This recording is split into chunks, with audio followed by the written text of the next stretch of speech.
Bu, Yuan Sinister Seriesへようこそ。怖い。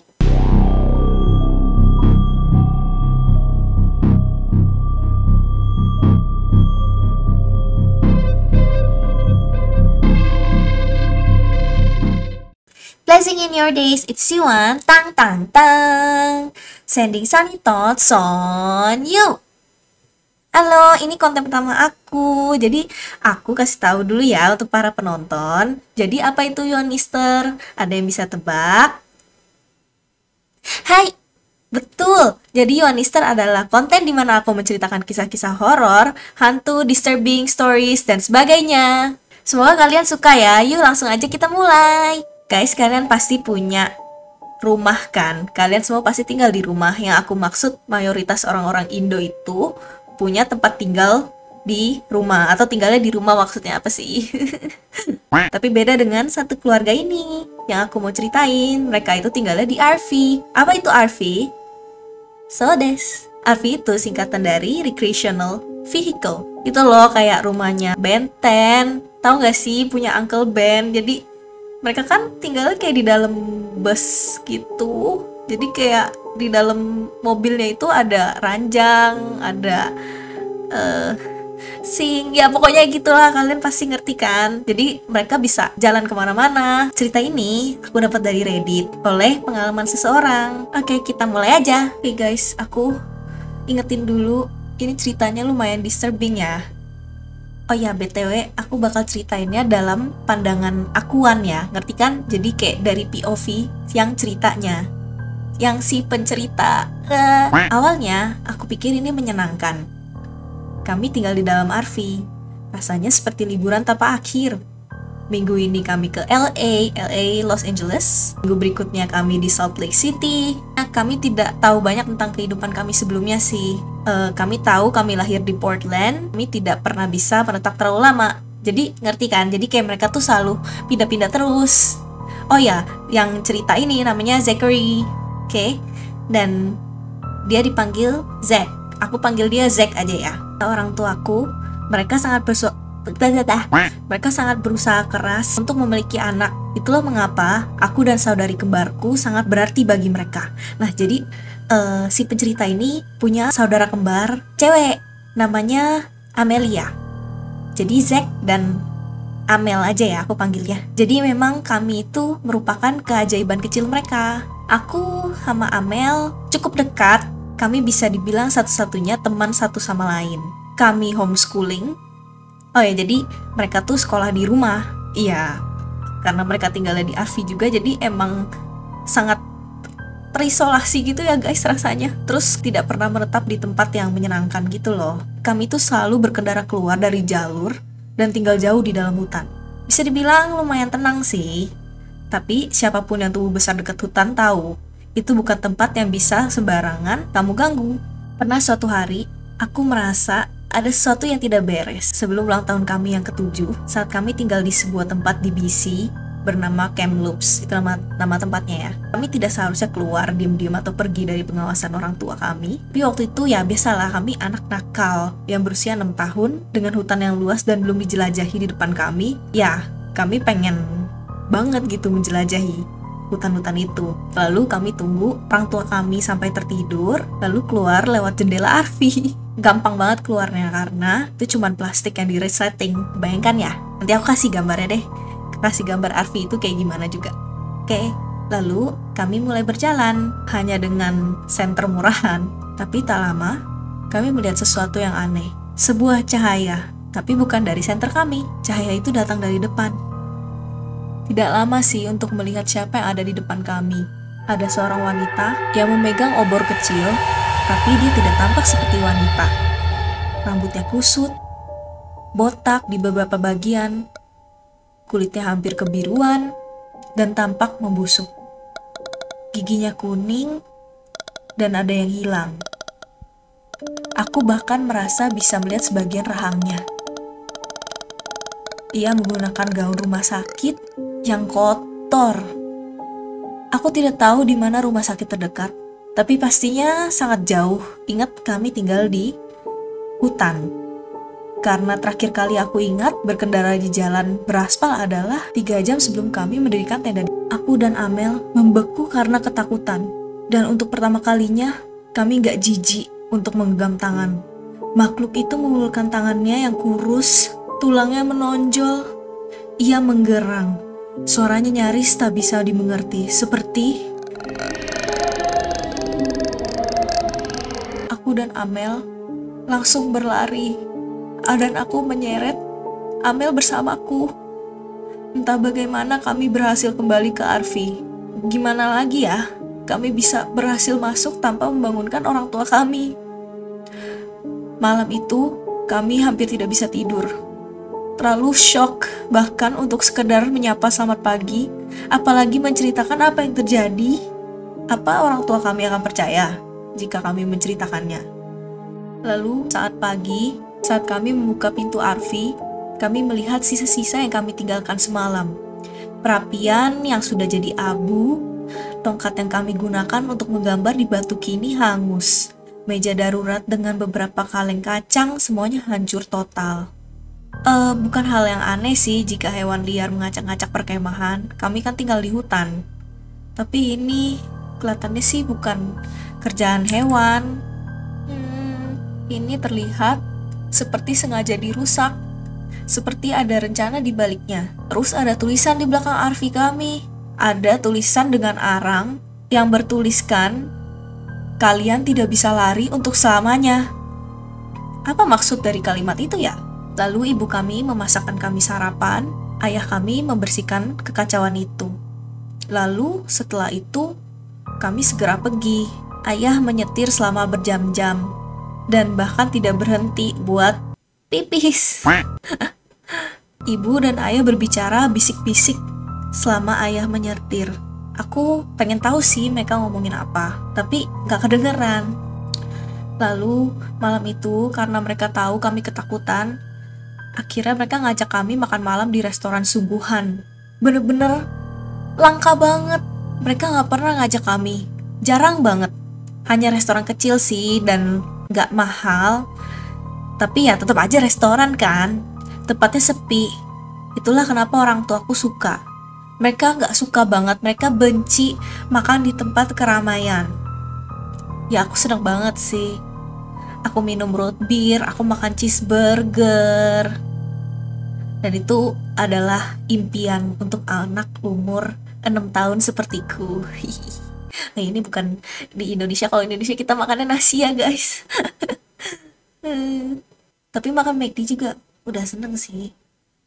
Tapi aku kecewa berat banget ketika pas ada orang masuk ke restoran tersebut, kami harus cepet-cepet pergi. Padahal itu cuman seorang sopir truk doang. Dan ya aku gak ngerti sih masalahnya di mana. Di Arfi, Amelia terus bertanya, "Kenapa sih kami harus pergi?" Ibu menghela napas. Kalian tuh udah hampir 7 tahun. Kurasa sudah cukup umur untuk tahu. Zack, Amel, alasan kami pergi adalah karena kami takut. Takut kehilangan kalian. Kalian ingat apa yang terjadi saat umur 4 tahun? Tapi serius aku gak ingat apa-apa. Ingatanku lumayan buruk sih. Tapi Amel ingat. Katanya waktu kami di Beaverton, gimana sih ngebaca ya guys? Beaverton. Ya tidak jauh dari Portland. Kami sedang bermain di ladang ketika seorang pria besar memakai sepatu boots mendekat. "Kami tidak boleh bicara dengan orang asing," kata Amel. Dia memang anak yang selalu patuh sih. "Aku John, sekarang kita bukan orang asing. Siapa nama kalian?" Mungkin mukanya gini.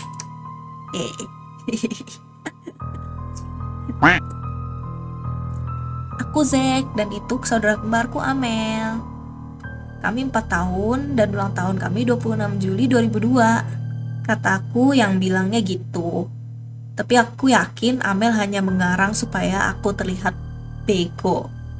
Dan saat itulah dia berhenti tersenyum. Dia menggenggam tangan kami dan mulai menarik kami pergi. "Ayo kita ke tempat yang seru, Zack dan Amel. Aku perlu membawa kalian ke tempat lain."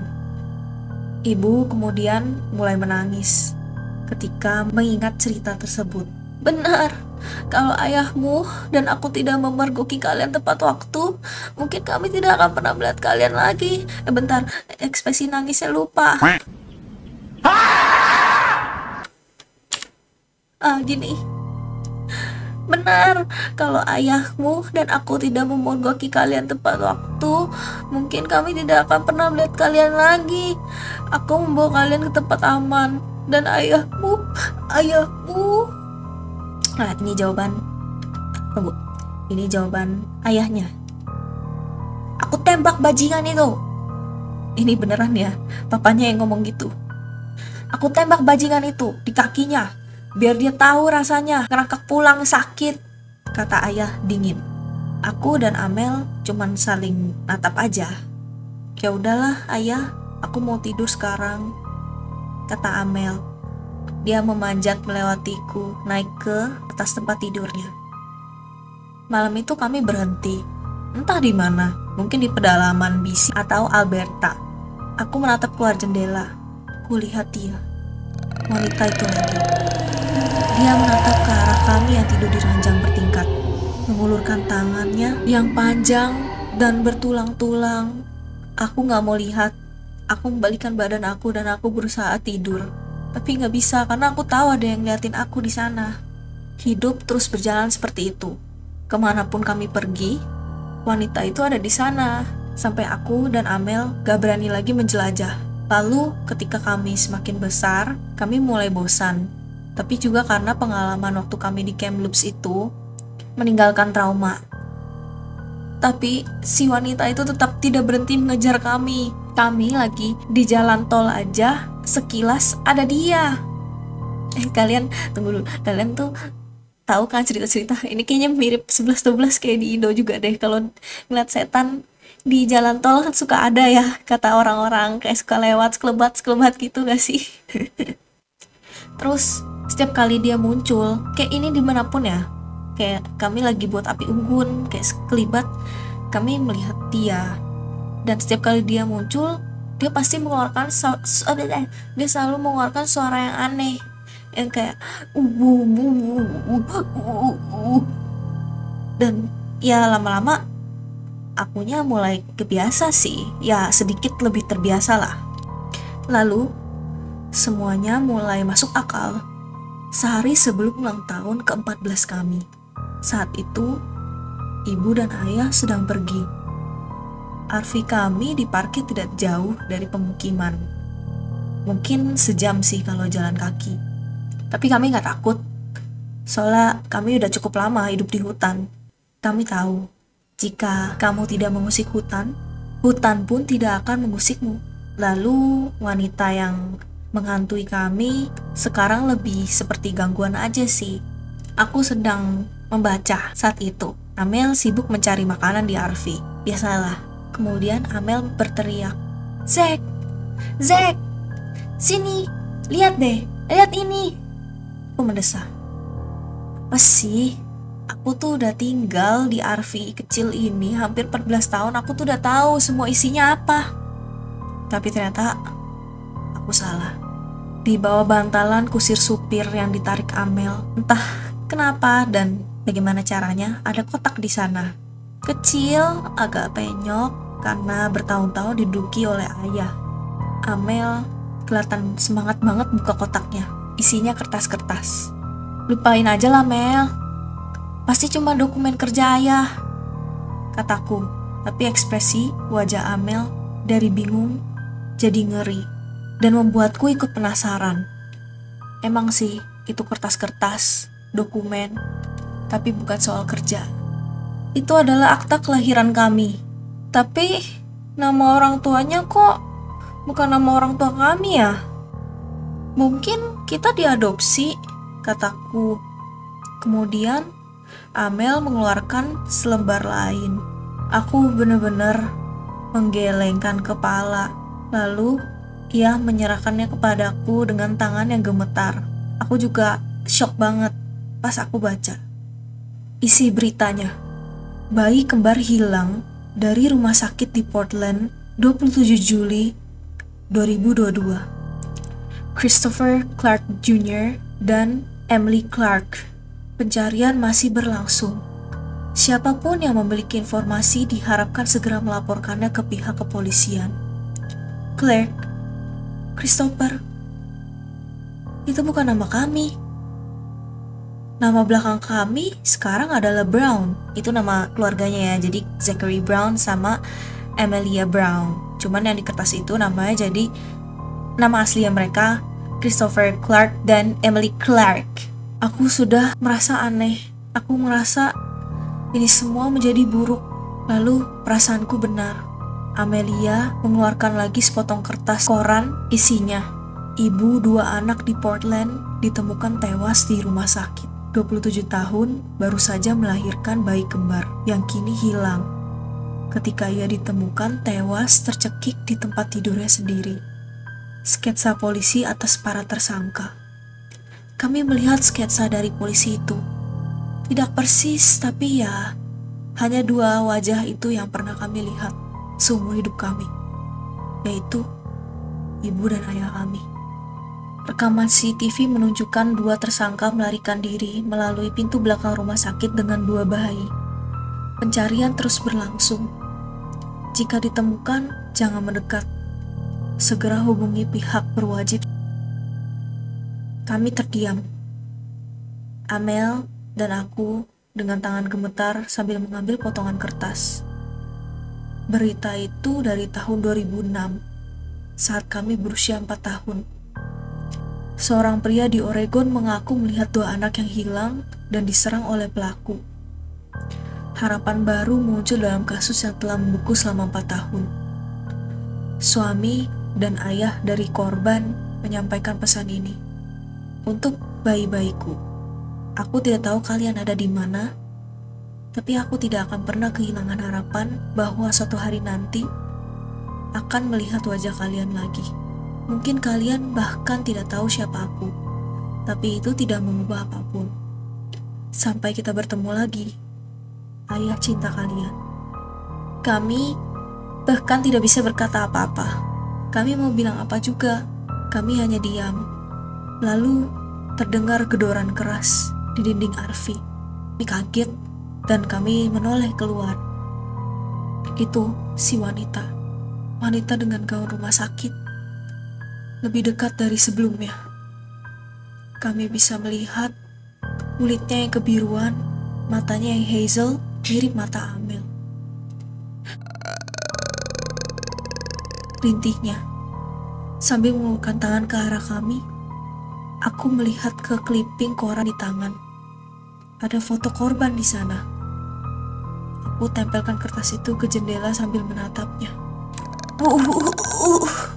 Katanya lagi. Artinya, ternyata dia mau bilang, my baby. Artinya, dalam bahasa Indonesia, bayiku, bayiku. Jadi selama ini, dia hanya ingin anak-anaknya kembali. Amel melangkah keluar dari RV. Aku panik, tapi hari ini sudah cukup hari yang gila. Jadi aku ikut keluar. Mama, tanya Amel dengan mata berkaca-kaca. Bu, katanya. Tangannya yang kurus terulur lagi. Tapi dia tidak menyerang. Ia menyentuh wajah Amel, mengusap lembut pipinya. Ia melakukan hal yang sama padaku, lalu menunjuk ke arah kota terdekat. Ku, katanya. Pergi kenapa? Kata Amel. Binti ibu kami. Kita masih punya 2 jam sebelum ibu dan ayah balik. Lalu sebelum Amel selesai ngomong, mereka kembali. Ayo cepat kita pergi. Walaupun sebenarnya aku dan Amel gak tahu jalan ke kota, tapi entah bagaimana ada yang membimbing aja gitu. Sampai kami masuk ke kantor polisi dan kita melaporkan semuanya yang terjadi. Lalu kami jadi berita besar.